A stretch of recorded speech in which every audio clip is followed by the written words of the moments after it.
faster than a speeding bullet, more powerful than a locomotive, able to leap tall buildings at a single bound. Look, up in the sky. It's a bird. It's a plane. It's Superman. Kellogg's Pep. P-E-P, Pep. Kellogg's Pep, the Sunshine Cereal, present The Adventures of Superman.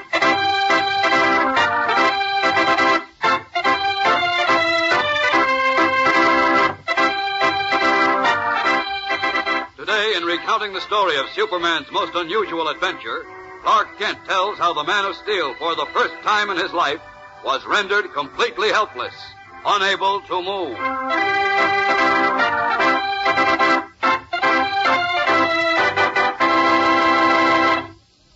Now, the Adventures of Superman.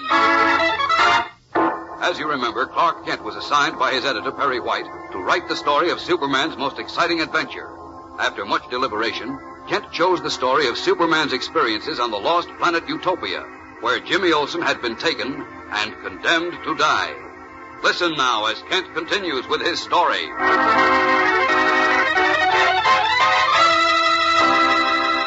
After a terrific battle with the elements in space, I managed to struggle through to Utopia with Poco, the little jester who had come to warn me of Jimmy's impending doom. We arrived in the palace courtyard, where at the command of Zaram, evil regent of Utopia, Jimmy and his friend Anthar were about to be placed in a space shell and sent to their deaths. Calling out to Jimmy, I started forward to free him from his bonds when, to my utter dismay, I found myself unable to move. I was held firmly to the ground by the heavy gravitational pull of Utopia, which made me completely helpless. Superman, what's the matter? I don't know. I can't move. You? Who are you? Answer me. Who are you? How came you here among us? I can't. Answer me, I say. It is I, Zaram, regent of Utopia, who command you to speak. If I can just move, I'll answer you all right. Speak, I say, or I'll lash you within an inch of your life. Go ahead and lash. As soon as I get my strength back, Very well, take this. Speak. Who are you? I can't stand this starving. You come from? You can whip till your arm drops off. Won't do you any good. Speak. This I cannot understand. There are no welts on your face. You do not cry out in pain. But you'll cry out. As soon as whatever's holding me lets go. Do you not realize you're doomed by the gravity of our planet, which holds you fast? So, that's what it is. Yes, and only I can save you, and I will if you tell me what I ask. I'll tell you nothing. I think you will as you feel your life ebbing from you. Number 2 guard detail. Carry the stranger to the cell in my palace. Bid the guard there summon me when the stranger is ready to speak. That'll be a long time, Zaram. I think it'll be a short time. Take him away. Now, you earthling spy. You called to him in the Red Cape. Do you know him? You bet I do. Who is he? Why, he's Don't tell him anything, Jim. Huh? Don't tell him. Okay, I won't. Answer me, spy. Who is he? I don't know. You're lying? No, I thought he was somebody I knew, but I guess I made a mistake. I see you must be persuaded. Very well, I shall attend to that. Boss. Yes, sire. Take Anthar to the dark dungeon. But, sire, the space shell is prepared, and Anthar and the Earthling were to be dispatched in it at sundown. Be dispatched later. I must learn first the identity of him in the Red Cape. Must learn how he dropped from the skies with Poco and how my lash could neither welt nor pain him. It is indeed strange, sire. Since the Earthling knows him, he must have come from Earth. Since we invade the Earth on the day after tomorrow... Day after tomorrow? Must learn first if there be more of such men in red capes who drop from the sky and are impervious to pain. Take Anthar away. Yes, sire. Come, Anthar. Very well. Farewell, friend James. So long, Anthar. Come with me to my council chamber, Olsen. There we shall see if you're as stubborn as your friend.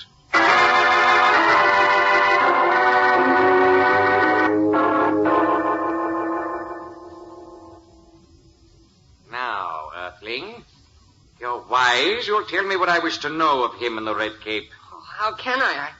I don't even know him. So, you require persuasion, eh? Very well, I shall persuade you. You see this small object which I take from my belt? It looks like a glass marble. What is it? You shall see. Come with me to the window. Okay. Now what? You observe the large statue in the garden? You mean the man on the gold horse? Yes. It's the statue of our former king. The good King Yo, he was called. It was my great privilege to liquidate him. That statue, Earthling, is of granite and gold, and it weighs 20 tons. Yeah, it's pretty big, all right. Yes. Now take this. The marble? What are you giving it to me for? Throw it at the statue of King Yo. Huh? I said throw it at the statue. The window is open. The statue is just below us. Cannot fail to hit it. Well, what's the idea? Do as I say and stop jabbering. Throw it at the statue. I don't know what this is all about, but here goes.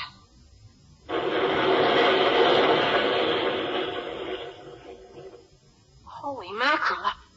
The statue. It's gone. Yes. A heap of broken stone and gold are all that remain of it. What did it? Just seen a demonstration of but one of my secret weapons, Earthling. Only one of the weapons which I shall use to conquer the earth. Golly, I can't believe it. Now, here I have another missile such as the one you just used to destroy the statue. Hey, don't wave it around like that. Put it away. Oh, no. You see, I'm considering throwing it at you. At me? Oh, no, wait Unless a minute. you tell me what I wish to know about the man in the red cape. No, don't. And speak quickly, all right? Wait, okay. I'll tell you. Very well. Speak. Who is he? He's Superman. Superman? Yes. How came he here to Utopia? He can fly, and he's so powerful that he can smash through steel as though it were paper, and, well, he can't be hurt. He flies? Smashes steel? Impervious to hurt? Yeah. If it weren't for this heavy gravity on your planet, you wouldn't be sitting here talking about invading the Earth and holding Anthar and me prisoners. I'm beginning to understand. This morning at the trial, Anthar said he'd gone to Earth to see one person, but had not seen him. Anthar, although I tell my people differently, would not lie. So the person he went to see must have been this Superman. That's right. Anthar and Poco came to find Superman to warn him of your dirty scheme to invade us. Only I was too dumb to believe Anthar, so he brought me back here to see... Oh, why can't I learn to keep my big mouth shut? You have been very helpful, friend James. Therefore, I shall reward you handsomely. What? You mean you're gonna let me go? Oh, no. I mean I'm going to permit you to choose your manner of departure from this planet. I don't get it. It's very simple. Do you prefer to be sealed in the space shell as we started to do earlier this evening and projected into eternal space? Hey, wait a minute. Or do you prefer to be eliminated quickly by this little, what you called marble? So that's it, huh? Yes. Now make up your mind. I'll allow you 100 lapse revolutions, 1 minute of your time, in which to select the manner in which you will die.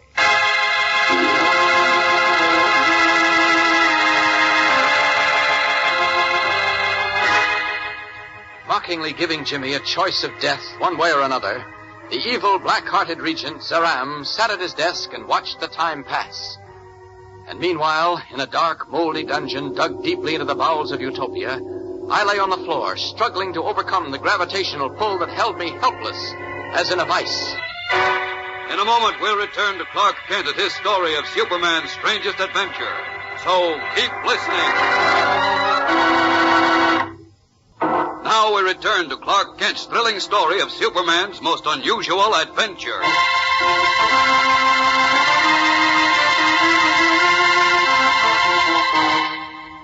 As Jimmy Olsen was faced with choosing the manner in which he was to die, I had managed to struggle to my feet in the dark dungeon into which I'd been thrown. With my X-ray vision and hearing, I had been a witness to the scene between Jimmy and Zaram, and knew that I must act quickly to save my young friend. But I was helpless to move. Suddenly, I was struck with an idea. This is dangerous, but it's our only chance. Must work.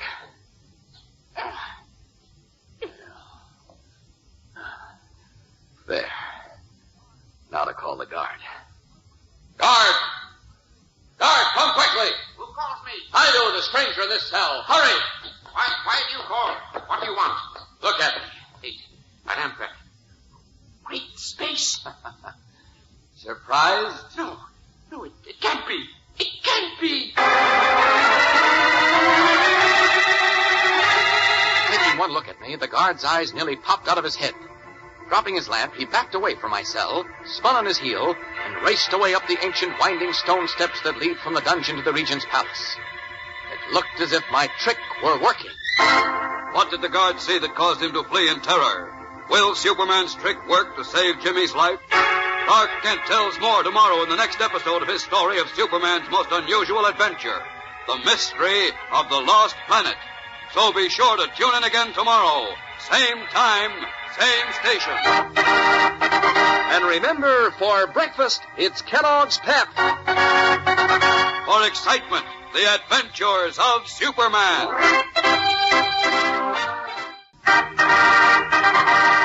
And now, the adventures of Superman.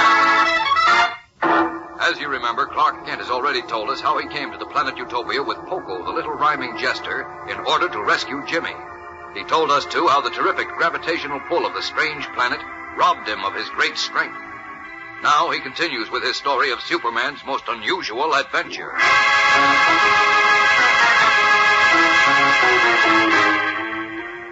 Helpless, unable to move, I was thrown into a dark, moldy dungeon under Saram's palace, where, with the aid of my extraordinary hearing, I overheard the cruel regent give Jimmy 1 minute to decide how he was to die, by means of an amazing missile that would disintegrate him, or to be hurled into space. Suddenly, an idea struck me. I called to the guard. When he came to my cell, he took one look at me, dropped his lantern, and with his eyes popping, raced to the council room. Bursting in, he called out to Saram. Your Highness, come quickly, sire, quickly. What? How dare you enter the Regent's presence without permission? But it is important, sire, vastly important. The man in the red cape, our prisoner. Well, what of him? He is gone, sire. Gone? Yes, sire. A moment ago, he called loudly to me. Then, when I came to his cell, he was gone. And another man was there. Sleeping lizard. You must be mad, guard. No, sire, no. With my own eyes, I saw it. Oh, boy, Superman's done it again. Silence, Earthling. It's impossible. This cannot be. I saw myself how the gravity of Utopia held Superman as in heavy chains. He was unable to move a step. How could he? But still, he got away. I told you he would. Now let's see you try to invade the Earth, wise guy. Be quiet. Come with me, guard. We'll lock the Earthling here in the council room to wait for my return. Hurry!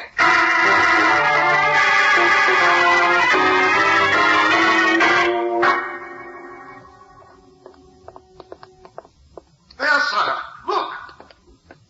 Good evening, gentlemen. Great space. It is another man. You see, sire, did I not speak right? Is something wrong, gentlemen? You, stranger. Who are you? Me? Oh, just call me John Smith. How did you get here? Where is the one called Superman? Ha! That, my friend, is what we on Earth call a $64 question. I do not understand, but your tone is mocking. Now hear me, stranger. I am Zaram, Regent of Utopia. The flick of my finger can mean life or death. Oh, yes. Yes, I've heard all about you, Zaram. And you know my power, so you'd best answer me. Where is he of the red cape, the one called Superman? Why don't you ask your guard? Guard, did you search the palace? How can he be in the palace, sire? You see for yourself, the cell door is still locked, and I did not unlock it. I see, Stonehead. But I see, too, that our prisoners not in the cell. Now go raise the palace guard. Have a search made of every room, the grounds, the whole city. Then bring the Earthling James Olsen to me. Now go, hurry. Ave Zaram. I go, sire. Ave Zaram. Heil Hitler. Well, you and the Austrian paper hanger seem to have a lot in common. Silence. You see this weapon in my hand? Oh, now we're going to get tough, eh? It's a weapon such as you have never seen before. One of your secret weapons? One of them. When the missile fired from this weapon strikes its target, it explodes, completely shattering the victim. My. Would you mind demonstrating it by putting it against your head and pulling the trigger? Insolent fool. I'll place it against your head unless you speak, and speak quickly. Now, look, I aim it now between your eyes. Now, speak. Tell me where is Superman, or I'll... It's a good bluff, buddy, but it won't work. I know you won't do anything to me until you've found Superman. Really? And just between you and me, you're not going to find him until he wants you to. He must be here somewhere, and I will find him. I think he seeks to play a trick on me, to make me delay my invasion of the Earth, a trick he plays with your assistance. My assistance? Yes, you too are an Earthling.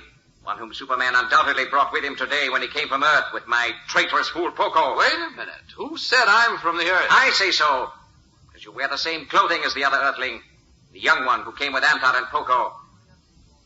Tell me, know you the Earthling called James Olsen? Olsen? Olsen? See, I know a man named Olsen, about 50 years old, red hair. And I know a Mrs. Olsen. She keeps a little store, sells candy, newspapers, stuff like that. She the one you mean? I said James Olsen, Earthling. James Olsen. Well, I think you deliberately avoid a direct answer. Why should I? I think you know that, too. A moment, I shall prove it.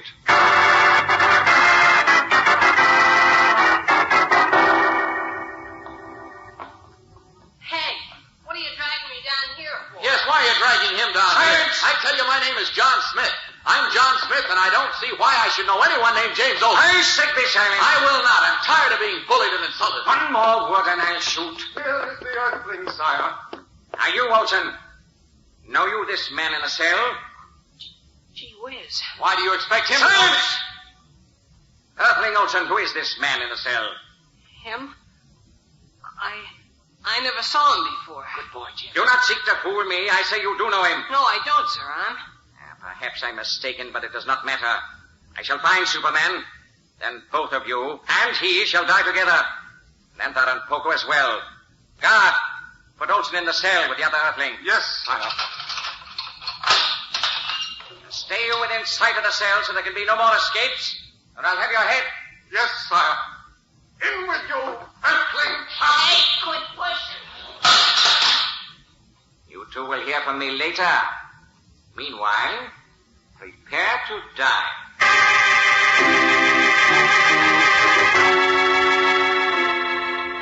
Turning on his heel, the vicious Zaram strode off, leaving Jimmy in the cell with me under the puzzled but zealous surveillance of the guard.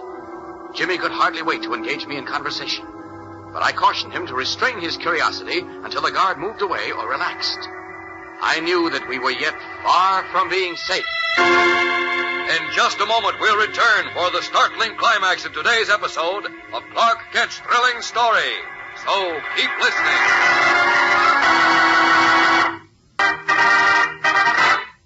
Now back to Clark Kent's fascinating narrative of Superman's most unusual adventure. After leaving the excited Jimmy Olsen in a dungeon cell with me, Zaram hurried up to his council chamber, where a moment later he engaged a captain of his guards in conversation. Well, what have you to say to me, Captain Teller?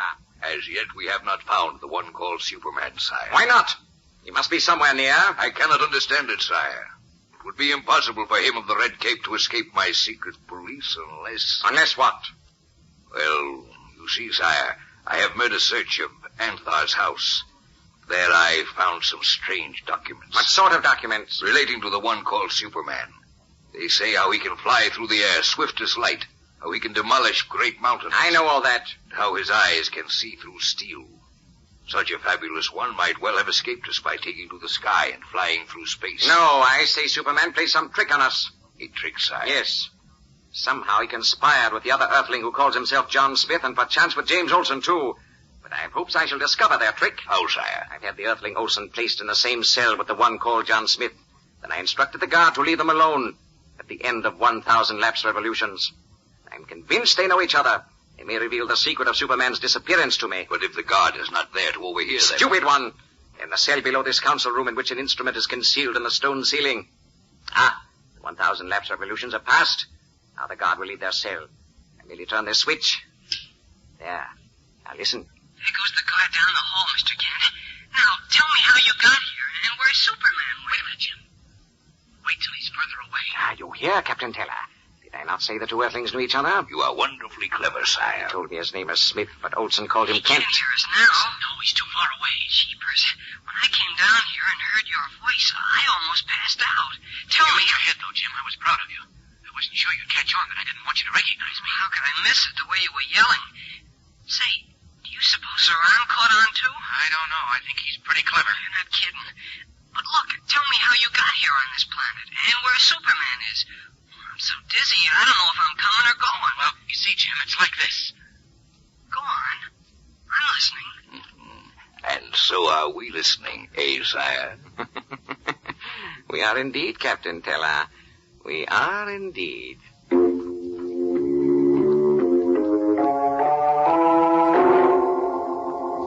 I don't know why, unless it was because Jimmy's excitement was so contagious, but I overlooked the necessity for caution, forgot all about my former hunch, and began talking, completely unaware that the crafty Zaram had his ear glued to a listening device. Things really begin to happen to the Man of Steel at this point in Clark Kent's story of Superman's most unusual adventure. So whatever you do, don't miss tomorrow's thrilling episode of The Mystery of the Lost Planet. Yes, be sure to tune in again tomorrow. Same time, same station. And remember, for breakfast, it's Kellogg's Pep. For excitement, the adventures of Superman.